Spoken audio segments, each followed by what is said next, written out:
नमस्कार, मैं हूं आपके साथ मयंक। तो देखिए, आज रूस के राष्ट्रपति व्लादिमीर पुतिन भारत के दौरे पर आ रहे हैं और मेरे बड़े सारे दर्शकों ने एक सवाल पूछा मुझसे कि क्या प्राइम मिनिस्टर मोदी और व्लादिमीर पुतिन के बीच ईरान को लेकर भी कोई बात हो सकती है? ईरान के न्यूक्लियर प्रोग्राम को या ऑयल को लेकर या जिस तरह से वॉर हुआ, ऐसे मुद्दे पर क्या पुतिन और मोदी के बीच ईरान को लेकर कुछ चर्चा हो सकती है? देखिए, ये सवाल के जवाब हम 4 एस्पेक्ट में इसको एनालाइज़ करके देते हैं। सबसे पहले हम बात करेंगे डिप्लोमेसी की। देखिए, एक मैसेज बड़ा साफ है। पुतिन ये चाहते हैं कि भारत, चाइना और ईरान इनके बीच में दोस्ती मजबूत हो। देखिए, मैं रिपीट करता हूं इस बात को।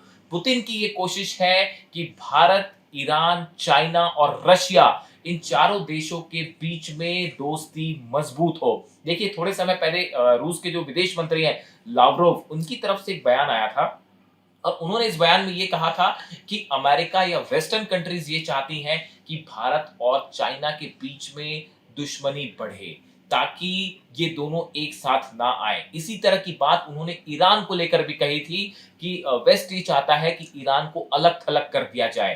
पुतिन ये चाहते हैं कि भारत, चीन, ईरान और रशिया इनके बीच में हर तरह के संबंध मजबूत हो, अंडरस्टैंडिंग मजबूत हो, ताकि ये देश वेस्टर्न कंट्रीज को एक बड़ा फ्रंट बना के उसका मुकाबला कर सके। देखिए, हमने देखा था एससीओ समिट हुई, उस दौरान हमने देखा था कि व्लादिमीर पुतिन वहां पे थे, ईरान के प्रेसिडेंट तो है पेजिशकियान वहां पे थे, प्राइम मिनिस्टर मोदी वहां पर थे और चीन के राष्ट्रपति वहां जिनपिंग तो वहां मौजूद थे। उसके बाद जो तस्वीरें सामने आई, उसने पूरे अमेरिका में सनसनी फैला दी थी और इस तरह की भी बातें शुरू हो गई थी कि क्या रूस, इंडिया, चाइना, ईरान ये सब कंट्रीज मिलकर एक बड़ा ब्लॉक बना रहे हैं जिससे अमेरिका को नुकसान हो सकता है। इस तरह की बातें शुरू हो गई थी। यानी मैसेज बड़ा साफ था। पुतिन का मैसेज साफ है कि अमेरिकन हेजेमनी जो है उसको कम किया जाए, अमेरिका के प्रभाव को कम किया जाए और अमेरिका को माइनस करके एक बड़ा ब्लॉक बने जिसमें ये सारे कंट्रीज जो है वो अहम भूमिका निभाएं। ऐसी देखिए, वेपन्स की अगर बात करें तो इस बात की बहुत ज्यादा चर्चा है कि रूस और भारत के बीच में सुखोई 57 जेट्स को लेकर जो है वो डील हो सकती है। इस तरह की चर्चाएं हैं, लेकिन इस बीच एक बड़ी खबर आई है, एक मिलिट्री वॉच मैगजीन है उसके थ्रू, कि रूस ने बड़े पैमाने पर सुखोई 35 जेट का प्रोडक्शन शुरू कर दिया है और इसकी एक बड़ी खेप ईरान को सप्लाई होनी है। यानी आप देखिए कि पुतिन जो है वो रूस में अपने सुखोई 35 जेट्स जो बनते हैं उसके नंबर्स उन्होंने बढ़ा दिए हैं ताकि ईरान को सप्लाई की जाए। यानी भारत, ईरान इनको लेकर रूस का एक बड़ा एजेंडा क्लियर है कि इन देशों के साथ बड़ी जो है वेपन्स डील करनी है। ऐसी S-400 को लेकर भी कहा जा रहा है कि कुछ मिसाइल बैटरीज जो है वो ईरान पहुंच चुकी हैं और भारत को लेकर ये बात हो रही है कि S-500 को लेकर पुतिन भारत से कोई बड़ी डील कर सकते हैं। अगर ये ऐसा होता है तो ये भारत और रूस के बीच में एक बहुत बड़ी डील साबित हो सकता है, खासकर डिफेंस सिस्टम को लेकर। और देखिए, इस तरह की खबरें आई पहले भी कि सुखोई 35 कुछ जेट्स जो हैं वो ईरान पहुंच चुके हैं और अब इस तरह की भी खबरें हैं कि जो S-400 हैं वो भी ज्यादा पहुंचाए जाने की बात हो रही है। यानी पुतिन एक अहम भूमिका निभा रहे हैं ऐसे कंट्रीज को लेकर अमेरिका को माइनस करके जो एक बड़ा वर्ल्ड ऑर्डर डिसाइड कर सकते हैं।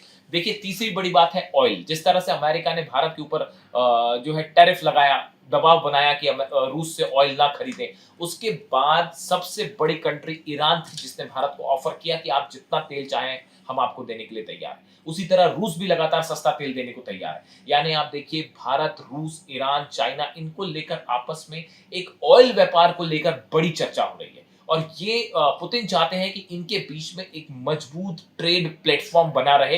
किसी भी सूरत में ये टूटना नहीं चाहिए। ये ऑयल का लेकर बात है। खासकर रूस ने, पुतिन ने तो यहां तक भी कह दिया था कि भारत किसी के दबाव में नहीं आएगा और उन्होंने ऑयल जो है वो परचेज को लेकर इस तरह का बयान दिया। अब चौथी बड़ी बात है न्यूक्लियर डील। देखिए, अमेरिका लगातार चाह रहा है कि किसी भी सूरत में ईरान जो है अपना न्यूक्लियर प्रोग्राम रोक दे। खबर यह है कि भारत के इस दौरे के दौरान रूस और भारत के बीच में एक नॉन मिलिट्री बड़ी न्यूक्लियर डील हो सकती है। नॉन मिलिट्री न्यूक्लियर डील हो सकती है भारत और रूस के बीच में। उसी तरह आप देखिए, ईरान के साथ रशिया ने बड़ी डील करी है। 8 नए न्यूक्लियर रिएक्टर्स बनाने शुरू हो गए हैं ईरान में, जो कि रूस बना रहा है। यानी न्यूक्लियर एनर्जी कैसे सेफ न्यूक्लियर एनर्जी बने, कैसे जो है वो न्यूक्लियर एनर्जी से अलग-अलग दिशाओं में विकास हो, इसको लेकर बड़े एजेंडे पे जो है वो काम हो रहा है, जिसमें रूस शामिल है, ईरान शामिल है। भारत के साथ लगातार रूस जो है वो संपर्क में है एक नॉन मिलिट्री डील को लेकर। यानी आप देखिए ये 4 बड़े मुद्दे हो गए, डिप्लोमेसी, वेपन्स, ऑयल और न्यूक्लियर प्रोग्राम। ये 4 बड़े मुद्दे हैं जो कि पुतिन के एजेंडा में है। कुछ की डील भारत के साथ होगी, कुछ की डील ईरान के साथ होगी। एक बड़े प्लान के तहत काम कर रहे हैं पुतिन, और उनका ये दौरा बेहद अहम माना जा रहा है। और देखिए जिस तरह की खबरें हैं कि पुतिन जो है वो एक ऐसा ब्लॉक, मजबूत ब्लॉक चाहते हैं जिसमें अमेरिका से हटकर, वेस्टर्न कंट्रीज से हटकर बाकी के जो देश हैं वो एक ऐसा प्लेटफॉर्म बनाए, ऐसा संगठन बनाए जो किसी भी तरह के इंटरनेशनल दबाव का मुकाबला कर सके, वॉर सिचुएशन में मुकाबला कर सके, या लगातार जिस तरह से हम देख रहे हैं कि रूस और अमेरिका के बीच में हालात खराब हो रहे हैं, उस स्थिति में मजबूती के साथ रूस के साथ खड़ा रहा जा सके। ये इंटरनेशनल कोशिश है व्लादिमीर पुतिन की। अब इनकी यात्रा के दौरान ईरान को लेकर क्या चर्चा होती है, इससे जुड़ा जो भी अपडेट होगा हम आप तक पहुंचाएंगे। Thank you so much.